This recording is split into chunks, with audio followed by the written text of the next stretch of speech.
Assalamualaikum warahmatullahi wabarakatuh. Perkenalkan, kami dari kelompok 4 yang beranggotakan saya Musfi Aisyah Putri dan Rista Gita Cahyani.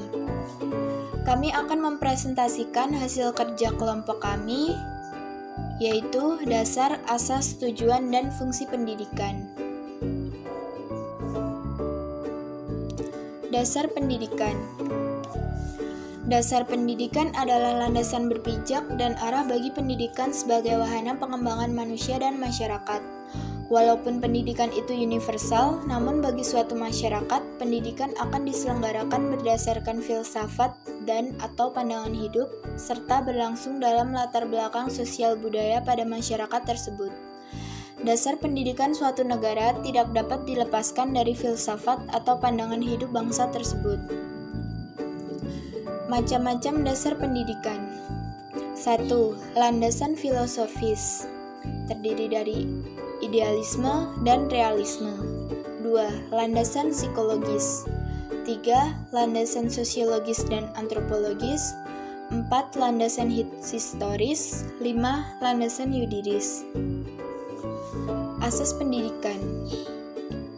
Asas pendidikan yaitu ketentuan yang harus dipedomani atau menjadi pegangan dalam melaksanakan pendidikan agar tercapainya tujuan. Macam-macam asas pendidikan. A. Asas ing ngarsa sun tulodo ing madya mangunkarsa tuturi handayani, yang berarti di depan pendidik memberi contoh, di tengah memberi dorongan, di belakang memberi pengaruh agar menuju ke kebaikan. B.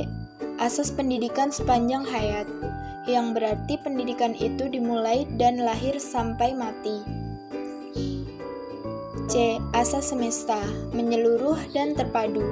Semesta artinya pendidikan itu terbuka bagi seluruh rakyat dan seluruh wilayah negara. Menyeluruh artinya mencakup semua jalur, jenjang dan jenis pendidikan. Terpadu artinya saling berkaitan antara pendidikan dengan pembangunan nasional. D. Asas manfaat, yang berarti pendidikan harus mengingat kemanfaatannya bagi masa depan peserta didik, bagi masyarakat, bangsa, negara, dan agama. E. Asas usaha bersama, yang berarti bahwa pendidikan menekankan kebersamaan antara keluarga, sekolah, dan masyarakat. F. Asas demokratis, yang berarti bahwa pendidikan harus dilaksanakan dalam suasana dan hubungan yang proporsional antara pendidik dengan peserta didik. Ada keseimbangan antara hak dan kewajiban pada masing-masing pihak. G. Asas adil dan merata, yang berarti bahwa semua kepentingan berbagai pihak harus mendapat perhatian dan perlakuan yang seimbang, sehingga tidak ada diskriminasi. H. Asas perikehidupan dalam keseimbangan, yang berarti harus mempertimbangkan segala segi kehidupan manusia, misalnya jasmani, rohani, dunia akhirat, individual, dan sosial, intelektual, kesehatan, keindahan, dan sebagainya. I. Asas kesadaran hukum, dalam arti bahwa pendidikan harus sadar dan taat pada peraturan yang berlaku serta menegakkan dan menjamin kepastian hukum. J. Asas kepercayaan pada diri sendiri, yang berarti bahwa pendidik dan peserta didik harus memiliki kepercayaan diri sehingga tidak ragu dan setengah-setengah dalam melaksanakan pendidikan. K. Asas efisiensi dan efektivitas, dalam arti pendidikan dituntut kehematan dan hasil guna yang tinggi. L. Asas mobilitas, dalam arti bahwa dalam pendidikan harus ditumbuhkan keaktifan, kreativitas, inisiatif, keterampilan, kelincahan, dan sebagainya. M. Asas fleksibilitas, dalam arti bahwa dalam pendidikan harus diciptakan keluasan atau fleksibel baik dalam materi maupun caranya, sesuai dengan keadaan, waktu, dan tempat. Fungsi dan tujuan pendidikan. 1. Tujuan pendidikan umum.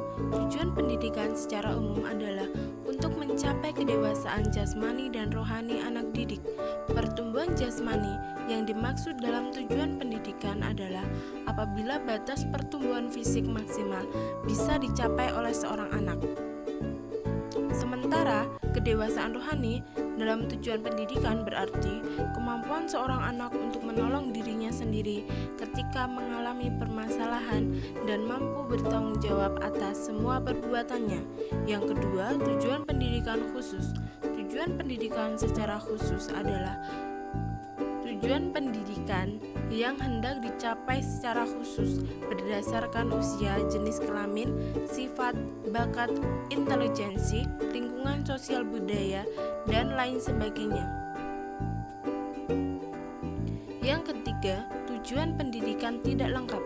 Tujuan pendidikan tidak lengkap adalah tujuan pendidikan yang menyangkut hanya sebagian aspek pada hidup manusia. Yang keempat, tujuan pendidikan sementara. Tujuan pendidikan terkadang tidak dapat dicapai hanya melalui satu langkah. Tujuan pendidikan sementara dapat dipahami sebagai proses yang ditempuh untuk mencapai tujuan pendidikan utama setingkat demi setingkat. Tujuan pendidikan pada tiap tingkatnya inilah yang dipahami sebagai tujuan pendidikan sementara. Yang kelima, tujuan pendidikan intermedier. Tujuan pendidikan intermedier merupakan tujuan pendidikan sampingan yang berfungsi sebagai perantara tujuan pendidikan pokok. Contoh, orang tua membiasakan anaknya untuk mencuci piring setelah selesai makan. Kebiasaan ini ditanamkan sebagai tujuan pendidikan supaya anak memiliki rasa tanggung jawab. Yang keenam, tujuan pendidikan insidental. Tujuan pendidikan insidental merupakan tujuan pendidikan yang dicapai pada saat-saat tertentu dengan sifat seketika dan spontan.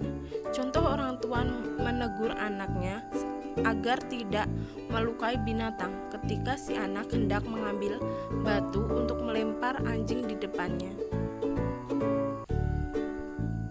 Fungsi pendidikan yang utama adalah mengembangkan kemampuan dan membentuk watak kepribadian serta peradaban yang bermartabat. Dengan kata lain, fungsi pendidikan yang utama adalah untuk memanusiakan manusia. Selanjutnya, fungsi dan tujuan pendidikan dalam Undang-Undang Republik Indonesia Nomor 20 Tahun 2003. Bab 2 Pasal 3 disebutkan sebagai berikut. Pendidikan nasional berfungsi mengembangkan kemampuan dan membentuk watak serta peradaban bangsa yang bermartabat dalam rangka mencerdaskan kehidupan bangsa, bertujuan untuk mengembangkan potensi peserta didik agar menjadi manusia yang beriman dan bertakwa kepada Tuhan Yang Maha Esa, berakhlak mulia, sehat, berilmu, cakap, kreatif, mandiri, dan menjadi warga negara yang demokratis serta bertanggung jawab. Menurut Havelock dan Habermas, sistem pendidikan suatu negara memiliki beberapa fungsi sebagai berikut. Yang pertama, untuk menciptakan pemahaman identitas nasional melalui pengajaran serta sejarah dan peristiwa-peristiwa yang terjadi. Yang kedua, untuk memberikan bahasa percakapan dan tulis secara umum yang mungkin tidak ada orang yang mengadakan sebelumnya. Yang ketiga, untuk menanamkan seperangkat nilai-nilai sosial politik. Yang selanjutnya, yang terakhir, untuk memberikan seperangkat keterampilan spesifik yang dapat memungkinkan ekonomi yang seimbang dan terpadu menjadi kenyataan. Sekian dari kelompok kami. Apabila ada salah kata, kami mohon maaf. Wassalamualaikum warahmatullahi wabarakatuh.